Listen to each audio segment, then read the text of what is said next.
Okay, this is another video dealing with this flipping thing, but I'm going to show you kind of what I did with this.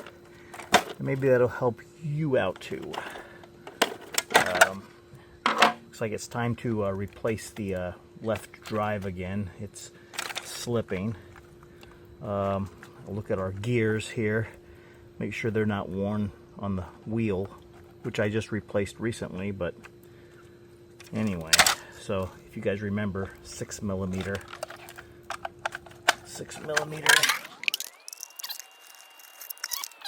I don't want to mix the wheels up because I do rotate them. It's a good idea to do that. And the reason why is this gear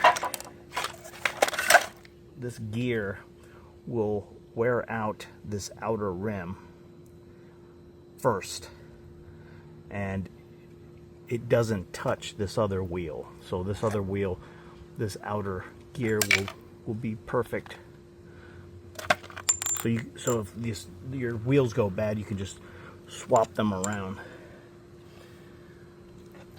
All right, so I'll show you what I did with this. See if I can see that. Yeah, you can see it. Take this left drive out.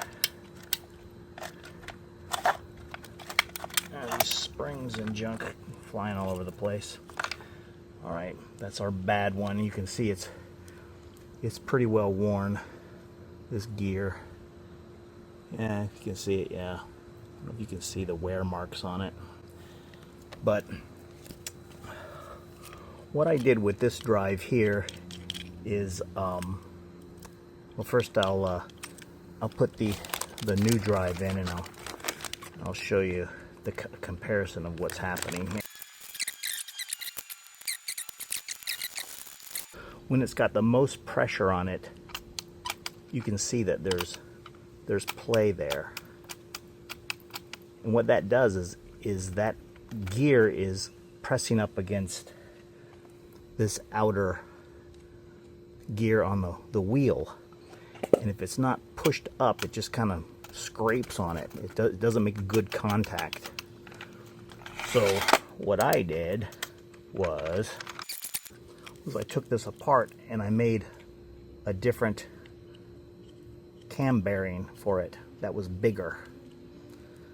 And what happens now is, let's go put this back in here and I will show you the difference.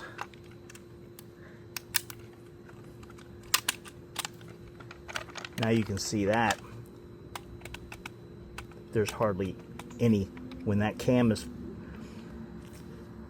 pushing it all the way forward, there's hardly any play in there. So it's cramming it right up against that gear for better contact. And the way I did that was, I'll leave that in there and I'll show you on this new one. You got to go in there. Let's see if I can see that. Yep. You got to go in here and kind of get a screwdriver in there and get a crack going. Then get another screwdriver in there and just kind of peel all the way around it. You don't want to go too far in one direction or you'll break it. So just kind of go all the way around it. There we go. And you'll eventually end up with something like that. And there is the bearing right there. And I made I 3D printed a new bearing. Let me make sure I can see that. Yep. I made a new bearing for that. And I will give you, I'll post this on Thingiverse.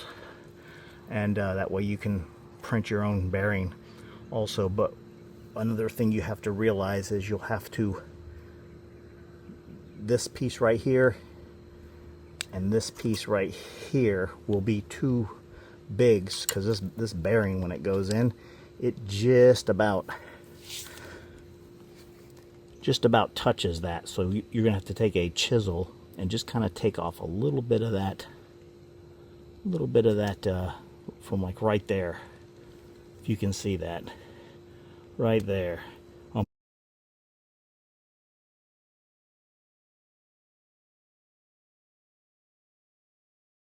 That bearing will fit in there, because if not, it'll rub.